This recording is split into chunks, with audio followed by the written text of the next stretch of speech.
শবে বরাতকে কেন্দ্র করে আমাদের সমাজে যতগুলো বিদআত, কুসংস্কার, রুসুম, রেওয়াজ চালু আছে, এর মধ্যে একটা বেদাত, একটি কুসংস্কার, রেওয়াজ, রুসুম হলো শবে বরাতকে কেন্দ্র করে হালুয়া রুটি পাখানো, নিজে খাওয়া, মানুষের মাঝে বন্টন করা। এটা আছে না নাই? এক সময় প্রচুর পরিমাণে ছিল, কিন্তু আলহামদুলিল্লাহ উলামায়ে কেরামগণ এই বিষয়ে প্রতি বৎসর আলোচনা করছেন, বুঝাইতেছেন, যার কারণে অনেকটাই কমে এসেছে। তাহলে শবে বরাতকে কেন্দ্র করে হালুয়া রুটি পাখানো, নিজে খাওয়া, মানুষের মাঝে বন্টন করা, এটা একটা বিদআত, রুসুম, রেওয়াজ, প্রথা। শবে বরাতের সাথে হালুয়া রুটির কোনো সম্পর্ক নাই। শবে বরাতের সাথে হালুয়া রুটির কি সম্পর্ক? কিন্তু আমাদের সমাজে যারা শবে বরাতকে কেন্দ্র করে হালুয়া রুটিরকে গুরুত্ব দেয়, হালুয়া রুটি খায়, নিজে খায়, বন্টন করে, এদেরকে যদি জিজ্ঞাসা করেন, এরা এতটুকুই বলতে পারে, বাপদাদারে দেখাইছে এই জন্য আমরা করি। বাপদাদা তো দলিল না, দলিল তো হলো কোরআন, দলিল হলো হাদিস। দেখতে হবে নবীজি থেকে, সাহাবায়ে কেরাম থেকে বর্ণিত আছে কিনা। তাহলে এই যে একটা প্রথা, এটা কোথায় থেকে আসছে? মূলত হালুয়া রুটি পাখানো, নিজে খাওয়া, বন্টন করা, এই যে একটা প্রথা, রুসুম, এটা শিয়াদের থেকে আমাদের ভিতরে আসছে, শিয়াদের কাছ থেকে। কিন্তু কিভাবে আবিষ্কার হয়েছে? কোনো মানুষের ধারণা হলো শাবান মাসের এই দিনে আমাদের নবী, বিশ্ব নবীর নাকি দান্দান মুবারক শহীদ হয়েছিল। কোনো মানুষের ধারণা নবীজির দান্দান মুবারক শহীদ হওয়ার কারণে নবীজি শক্ত খাবার খেতে পারে নাই, এই জন্যে নবীজি হালুয়া রুটি খাইছেন। নবীজির মহব্বতে নাকি তারা হালুয়া রুটি পাকায়। অথচ এই যে একটা ঘটনা, এটা একটা ভিত্তিহীন এবং বানোয়াট কথা।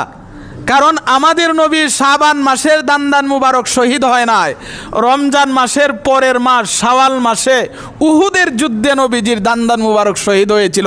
তাহলে শাবান মাসের সাথে তো কোনো সম্পর্ক নাই, শাওয়াল মাসের না। শাওয়াল মাসে নবীজি দান্দান মুবারক শহীদ হয়েছিল। কোথায় শাওয়াল মাস? 10 মাস পরে নবীজি হালুয়া রুটি খাইছেন। তাহলে এই যে একটা কথা, এটা ভুল। এমন আকীদা পোষণ করা না জায়েজ, এমন আকীদা পোষণ করা জায়েজ না। আবার কোনো মানুষের আকীদা যে শবে বরাতের ওই দিনে হযরত হামজা রাদিয়াল্লাহু তাআলা আনহু নাকি শাহাদত বরণ করেছিলেন হালুয়া রুটি তার ফাতিহা স্বরূপ। এটাও ভুল, বানোয়াট। হামজা রাদিয়াল্লাহু তাআলা আনহু তিনিও শাহাদত বরণ করেছিলেন শাবান মাসে না, শাওয়াল মাসে। আবার কোনো মানুষের ধারণা এটাও আছে শাবান মাসে শবে বরাতে নাকি যারা মারা গেছে তাদের রূহ বাড়িতে এসে ঘোরাফেরা করে দেখে তাদের জন্য হালুয়া রুটি কোনো কিছু ফাঁকানো হয়েছে কিনা। আমাদের মুসলমানের ভিতরে অনেকের আকীদা আছে যারা মারা গেছে 40 দিন পর্যন্ত বলে বাড়িতে আসে। আবার কেউ বলে 40 দিন প্রতিদিন আসে না, বৃহস্পতিবারে আসে, শুক্রবারে আবার চলে যায়। তারা এসে ঘোরাফেরা করে দেখে তাদের জন্য কোনো ইসালে সওয়াব বা কোনো কিছু তাদের জন্য করা হয়েছে কিনা, কোনো কিছু ফাঁকানো হয়েছে কিনা। আহলে সুন্নাত ওয়াল জামাতের আকীদা, বিশ্বাস হলো যারা মারা গেছে তাদের রূহ বাড়িতে ফিরে আসে না। এটা হিন্দুয়ানি আকীদা। মুসলমান আর হিন্দুরা একসাথে থাকতে থাকতে হিন্দুদের অনেক আকীদা আমাদের ভিতরে চলে আসছে। যারা মারা গেছে তাদের রূহ আমাদের কাছে আর আসে না, আসার দরকারও নাই। কেন আসবে? তারা তাদের কাজ নিয়ে ব্যস্ত। যদি আল্লাহ তাদেরকে জান্নাত নসিব করে থাকেন তাহলে নিয়ামত বুক করতেছে, তোমার কাছে আসার আর দরকার আছে? সে শান্তিতে আছে। আর যদি অশান্তি জাহান্নামে গিয়া থাকে তাহলে শাস্তি বুক করেই তো তার অবস্থা খারাপ, তোমার কাছে আসার সুযোগ কই? জান্নাতে গেলে সে আরাম বুক করতেছে, জাহান্নামে গেলে শাস্তি বুক করতেছে। তোমার কাছে আইসা গুইরা দেখার আর এই সুযোগ তার নাই।